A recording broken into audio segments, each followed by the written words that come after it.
महाराष्ट्रातील ताज्या घडामोडी पाहण्यासाठी आजच आपल्या न्यूज 15 मराठी या चॅनलला यूट्यूबवर सबस्क्राईब करा. तसेच इंस्टाग्राम आणि ट्विटरवर फॉलो करायला विसरू नका. न्यूज 15 मराठी, आवाज जनसामान्यांचा. केसलापूर येथे ज्ञान संजीवनी सोहळ्याची मोठ्या उत्साहात सांगता हजारो भाविकांनी घेतला महाप्रसादाचा लाभ.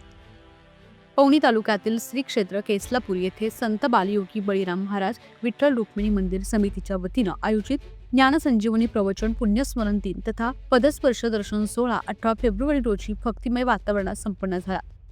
14 ते 18 फेब्रुवारी 2026 दरम्यान आयोजित केलेल्या या सोहळ्यात प्रवचन, भजन आणि महाप्रसादाच्या निमित्तानं संपूर्ण पंचक्रोशी विठ्ठलमय झाली होती.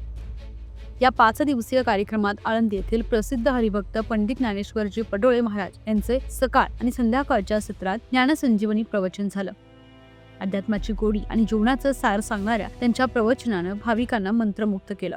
या काळात मंदिर समितीच्या वतीनं भाविकांसाठी दररोज सकाळ संध्याकाळ भोजनाची चोख व्यवस्थाही करण्यात आली होती.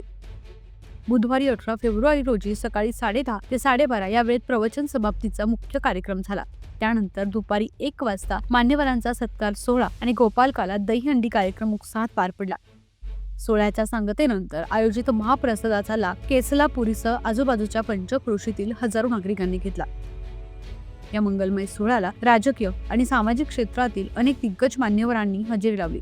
यामध्ये प्रामुख्याने श्री खुशालजी भुरे, अध्यक्ष मणिराम बाबा मानवधर्म आश्रम अकोट, डॉक्टर प्रशांतजी पटोळे, खासदार श्री देवेंद्रजी हजारे, माजी जिल्हा परिषद सदस्य श्री जयदेवजी देशमुख, प्रसिद्ध उद्योजक अड्यार श्री सुनील पोटवार, महंत देशपांडे, सरपंच चिखली पोलीस पाटील प्रतिमा नैतामे, सुरेश कोटखाय पोलीस पाटील, कैलास कुर्जेकर, सामाजिक कार्यकर्ता संत बळीराम महाराज आश्रम केसलापुरी येथील अध्यक्ष दिलीप सोनुले, उपाध्यक्ष रामू काटेखाय, सचिव संदीप तिवाडे आणि इतर मान्यवरांचा यात समावेश होता. अध्यात्म आणि समाजसेवा यांचा संगम साधणाऱ्या अशा उपक्रमांमुळे ग्रामीण भागात सांस्कृतिक जपवणूक होते, असं मत यावेळी उपस्थित मान्यवरांनी व्यक्त केले.